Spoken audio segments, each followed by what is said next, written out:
Heyrðu bara með við gang leiksins, þá hlýtur það að vera bara sárgrætilegt að þurfa að heyrða boltan 5 sinnum í markinu. Þetta er bara staðan, þú veist, þetta er ódýr mörk finnst manni og hérna, já, þetta er ekki nógu gott að heima þetta. Nei, mér hvernig horfði leikurinn þegar út úr stúkunni og leitið út eins og við höfum kontról á þessu í svona 80 mínútur? Já, þetta er bara staðan sko, við hérna, já, þú veist, 3 mörk í fyrri hálfleik, þetta er í fyrri hálfleik sem að, þú veist, okkur líður eins og við sem er stjórn á leiknum sko.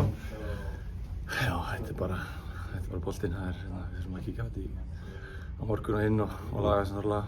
Ég meina að unglið í mótum tala þjálfarinn þegar mann þurfa að draga lærdóm af þessu. Já, 100%, þetta er hérna, þetta er bara, já, þetta er ekki nógu gott. Hvernig fannst þér þessi mörk sem gastu gert eitthvað betur í þessu? Já, það er svona... Þriðja marki kannski? Já, þriðja marki, þetta er svona erfitt þannig með, þú veist, allt marki opið sko.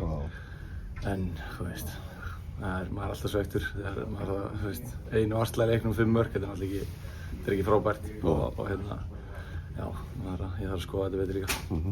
Maður getur verið sveiktur í kvöld en maður þurfa að vera fljótur að hissa sig upp og koma hérna á mánudaginn. Stutt í næsta leik og það er alltaf að gera allt til þess að bæta upp fyrir leikinn í dag.